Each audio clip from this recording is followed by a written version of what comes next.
Shampoo. Shampoo ये service Bharat में चौथी सदी से चल रही है और तब इसे चंपू कहा जाता था।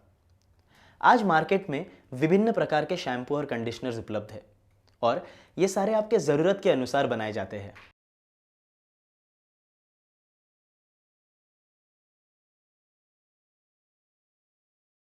शैम्पू एंड कंडीशनर्स ये हेयर केयर यानी बालों का ख्याल रखने वाला एक इम्पॉर्टेंट प्रोडक्ट है। ये हमारे स्कैल्प और हेयर को क्लीन और नरिश करने का काम करता है। शैम्पू हमारे बालों में अटकी डस्ट, डर्ट, ऑयल्स या हमारे स्कैल्प से निकलने वाले तेल को साफ करता है। इसी के साथ कॉस्मेटिक्स यानी हम जो बालों में जेल या क्रीम या ऐसे कोई भी प्रोडक्ट जो हम बालों में लगाते हैं उन्हें भी साफ करता है। कंडीशनर ये हमारे बालों को नरिश करता है, यानी वो हमारे बालों के क्यूटिकल्स को सील करके उन्हें चमकदार और मुलायम बनाता है। तो ये शैम्पू और कंडीशनिंग सही तरीके से कैसे किया जाए ये अब हम सीखेंगे। शैम्पू ये हमारे सर्विसेज का एक बहुत अहम हिस्सा होता है। शैम्पू ये क्लेंजिंग का काम करता है। ये क्लेंजिंग करता है क्योंकि इसके अंदर एक डिटर्जेंट होता है। यह डिटर्जेंट बहुत ही माइल्ड होता है, इसीलिए इसे सर्फैक्टेंट कहा जाता है। सर्फैक्टेंट यानी सरफेस एक्टिव एजेंट। ये सरफेस एक्टिव एजेंट में एक बॉन्ड होता है जिसे कहते हैं टेंसाइल एक्टिव बॉन्ड। इस बॉन्ड में दो चीज़ें होती है, एक हेड और एक टेल। ये हेड और टेल एक दूसरे से जुड़े हुए होते हैं। हेड ये हाइड्रोफिलिक होता है, यानी जो पानी से आकर्षित होता है, और टेल हाइड्रोफोबिक यानी जो पानी से दूर जाती है। जब हम शैम्पू करते हैं तब हमारे बालों के ऊपर झाग तैयार हो जाता है। जब ये झाग यानी फोम तैयार हो जाता है तब ये हाइड्रोफोबिक बॉन्ड्स यानी हमारी जो टेल है ये जाकर हमारे डर्ट, डस्ट, ऑयल्स के ऊपर जाके बैठ जाती है। और जब हम शैम्पू के बाद रिंस करते हैं यानी बालों में पानी लगाते हैं तब इस पानी के साथ हमारा हाइड्रोफिलिक बॉन्ड हमारी टेल के साथ निकल जाता है। इस तरीके से बालों में शैम्पू क्लेंजिंग का काम करता है। हम सबके बाल और स्कैल्प विविध प्रकार के होते हैं, इसके लिए अलग अलग प्रकार के शैम्पू बनाए जाते हैं। जैसे नॉर्मल स्कैल्प के लिए माइल्ड क्लेंजिंग शैम्पू का इस्तेमाल करें। ड्राई स्कैल्प के लिए मॉइस्चर बेस्ड शैम्पू या मॉइस्चराइजिंग शैम्पू का इस्तेमाल करें। ऑयली स्कैल्प के लिए डीप क्लिनजिंग शैम्पू का इस्तेमाल करें जिसमें सिट्रिक एसिड हो। डैंड्रफ के लिए मेडिकेटेड शैम्पू जिसमें जिंक पायरेथियोन और सेलेनियम सल्फाइड हो, ऐसे शैम्पू का इस्तेमाल करें। पतले बाल यानी फाइन हेयर के लिए वॉल्यूमाइजिंग शैम्पूस का इस्तेमाल होना चाहिए। शैम्पू हमेशा 2 बार करना चाहिए और इसके बाद बालों में कंडीशनर या मास्क लगाना आवश्यक है।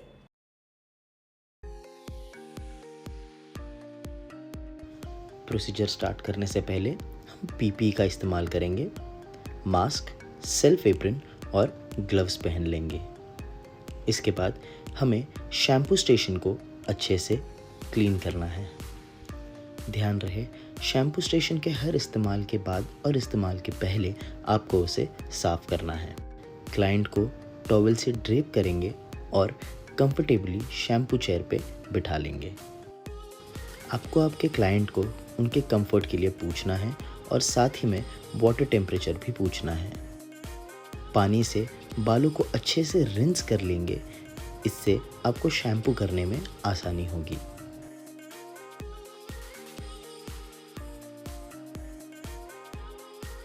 इसके बाद आप एक पंप शैम्पू लेंगे। अगर क्लाइंट के बालों की घनता ज़्यादा होगी तो आप 2 पंप शैम्पू भी ले सकते हैं। शैम्पू लेने के बाद आप शैम्पू को अपने हाथों से बालों के और स्कैल्प के अलग अलग हिस्सों में लगाओगे। बालों पे पानी लगाओगे और फिर मसाज करोगे। मसाज करते वक्त ध्यान रहे आप रोटरी मूवमेंट्स और एफ्लोराज मूवमेंट्स का इस्तेमाल करें। रोटरी में आपको आपकी उंगलियों से छोटे छोटे सर्कल्स बनाने हैं जिससे स्कैल्प में अच्छी स्क्रबिंग एक्शन होगी, एक हल्का सा मसाज भी मिलेगा और क्लेंजिंग भी होगी।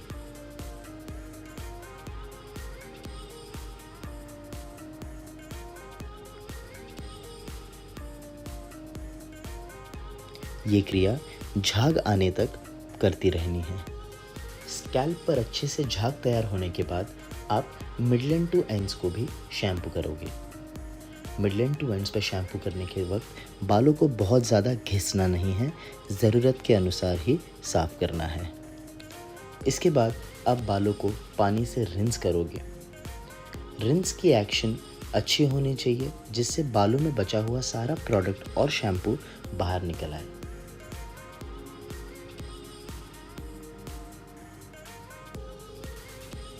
शैम्पूइंग की प्रोसीजर 2 बार दोहरानी है। उसके बाद आप बालों में से बचा हुआ सारा पानी निचोड़ लोगे। बालों में ड्रिपिंग वाटर नहीं होना चाहिए, इसलिए बालों को शैम्पू के बाद आप टॉवेल ड्राई करोगे। टॉवेल ड्राई से बालों में बचा हुआ सारा पानी टॉवेल सोख लेता है। इसके बाद हम बालों में कंडीशनर या मास्क का इस्तेमाल करेंगे। ज़रूरत के अनुसार कंडीशनर या मास्क लेना है और बालों में रूट्स छोड़कर मिडल टू एंड्स में आपको कंडीशनर का एप्लीकेशन करना है।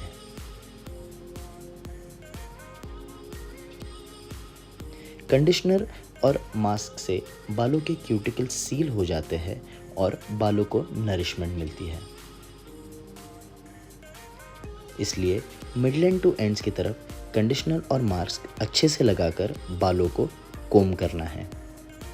कोम करने से बाल अच्छे से डिटैंगल हो जाते हैं और इस कंडीशनर को हमें बालों में 5 से 7 मिनट रखना है।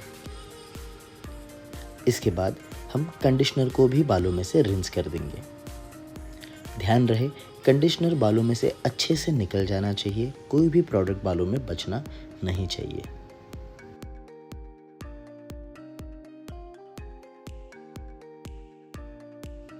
रिंस होने के बाद अब बालों को अच्छे से टॉवेल ड्राई करोगे। टॉवेल ड्राई करते वक्त आपको बालों में बचा हुआ सारा पानी निचोड़ लेना है।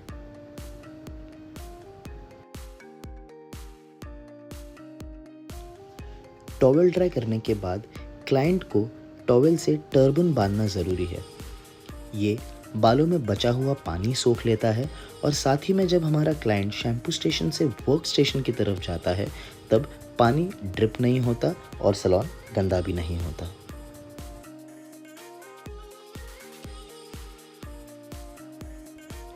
टर्बन बांधने के कई अलग प्रकार होते हैं, जिसमें से ये सबसे आसान तरीका है।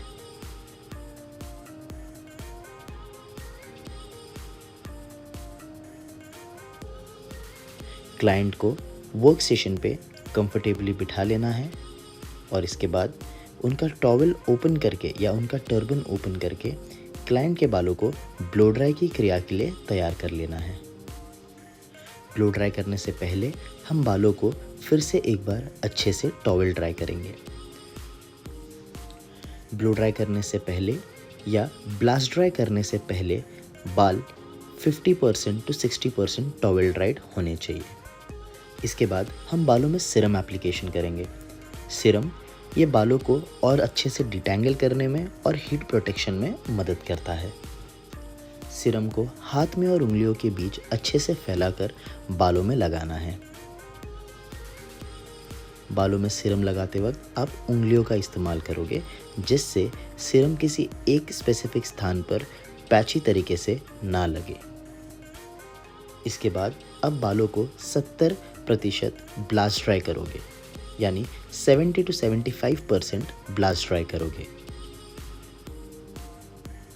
ब्लास्ट ड्राई करने के बाद आप सेक्शन बाय सेक्शन बालों में ब्लो ड्राई की क्रिया पूरी करोगे।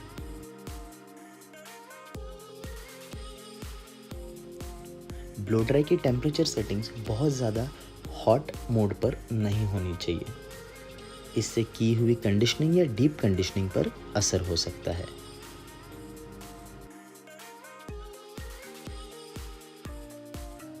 क्लाइंट विश के अकॉर्डिंग आपको उनको ब्लो ड्राई करके देना है और ये क्रिया पूरी करनी है।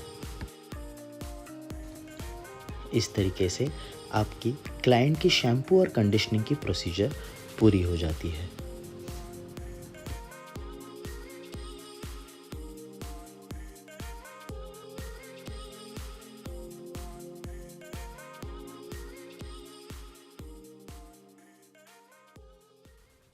शैम्पूइंग एंड कंडीशनिंग इस चैप्टर के द्वारा हमने हेयर और स्कैल्प के साइंस के बारे में पढ़ा।